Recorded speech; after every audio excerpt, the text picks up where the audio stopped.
Yes, we are. Welcome back, Emery County. We have Kathy, Allen, and Anelie Belden in the studio. Good morning. Good morning. I mean, all of their beautiful wares. I can't believe all the time that you put into this and the talent. The creativity, not Yes. only Kathy and I, both being quilters, but Amador County, there are so many great artists and creative people here, as we see in our fair, right? Sure. Well, you like the fair? Our quilt show is coming up. It's going to be the best. So next weekend, everyone has got to come out to Sutter Creek, and Saturday and Sunday, we're going to have almost 200 quilts on display, not Oh, only in my. the auditorium, but throughout the stores. We've got quilts placed in all the stores. Oh, So while my you shop, you goodness. can look at the quilts. And there's so many activities going on that you can take them all in. Absolutely. Yeah, honestly, to go through the show, if you just want to go through and look, it'll take about an hour or 2 hours. So you're right. You could do Sutter Creek, you could do the show, and all that, You the bet. busy stuff You can going do on. a lot of things.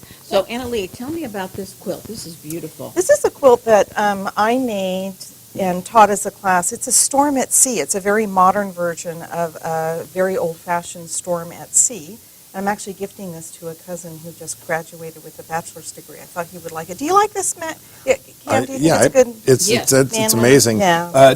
How much time does it take to put together a quilt like this? Something like this is probably, just in the piecing of it, I'd have to say maybe 20 to 30 hours.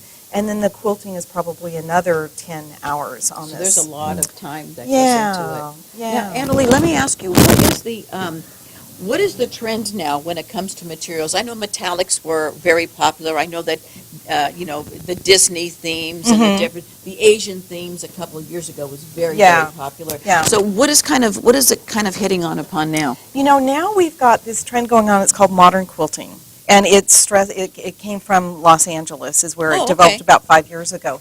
And modern quilting, although what we're seeing here is a very traditional Now, design. this is the Double wedding ring. But you see all that white space? There you Yes. go. It looks great against your shirt, Cam. That's what we call negative space. And modern quilts have a lot of negative space. Oh, okay. And very fresh, clear colors. So that is really what the new trend is. This is my favorite. right Isn't this here. great? Oh, look, Kathy made these were Kathy's Kathy, table runners. This is beautiful. I do have 4 matching placemats. Really? And are you going to be selling these? No, these are for me.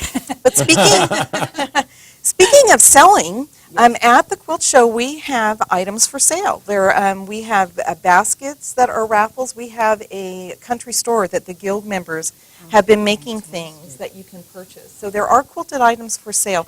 Some people put the quilts that are on show for sale, not very many. And I do know that you also have people there that will give new quilters, they will give them tips, so if Oh, Right if up I your- wanted to quilt. Absolutely. right up your alley, kid. And they just teach you so much. And I think the new quilter is so enthusiastic and just wants to take it all in like a sponge. And I think it's great that they've got people like you with this talent to teach them. Now look at this whimsical table runner. Wow, that's right up Cam's alley. So, and that's more modern. You've got more clear colors there, really fun. So, the old-fashioned quilter probably wouldn't put a big black spider on there, but look what fun that made that table runner. That's cute. Yeah, And so. even some of the material has the spiders on there, Yeah. which is really cute. Yeah, and Kathy, I have to say, is very creative that way. She's entering a quilt in the show. We did this block of the month cat quilt, and she was very creative. What was it, 1 month you did? So I made it there's 12 blocks, and so I made each block a representative of the month. So in January, it's, I think, New Year's, and so I have a cat in a tuxedo. Oh, how cute. And in December, a cat is Santa Claus. And Cute is in the November block, I have a cat sharing Thanksgiving with a mouse. That is so Yeah. cute. So very creative quilt. So How it's not cute. just, traditional. Yeah, I think people that enjoy creativity will enjoy seeing what. And what's you know, there. my oldest daughter's mother-in-law is a quilter. Mhm. And she does everything. She's fantastic at crafts. She's just so talented.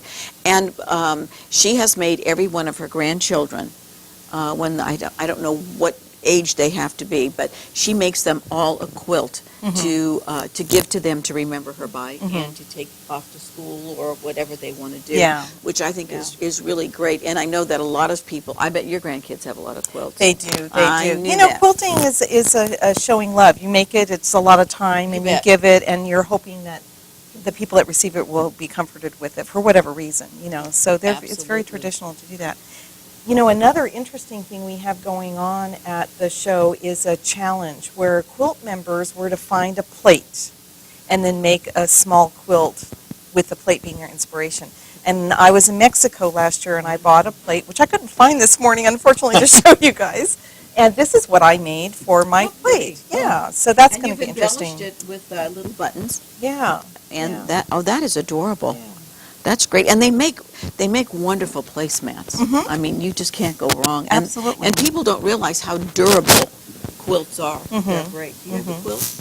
I don't. I would imagine that they get passed down through the generations. Yes, you know, they it's do. something that once somebody puts the time in, they continue to keep it as an Right. heirloom, if you will. You just have to remember how to pack them, right? Non-acid paper. Right, yeah, you don't want to put them in a plastic container. Usually a cotton pillowcase is the best way to store a quilt. Oh, okay. And speaking of passing down, we had a wonderful experience. A gal called us, and she was here in Amador County and bought a quilt at a yard sale that is from the 1800s. Oh, my. 1892. Oh, wow. 1892. You're kidding. And she has the whole story. She was able to research it and find out who made it, and it was a person from here in Amador County. So we're going to have that on display with the story. So exciting. we're hoping that we have someone come and go, oh, we know who those people were, and maybe get more information. So Great. That's close to you, passing down. You're passing out. Passing out. There you go. I think you have to Right, take we're us going to to a pass you on break. to a commercial break. There so you go. Stay tuned. You're watching Amador County's local television network, TSPN.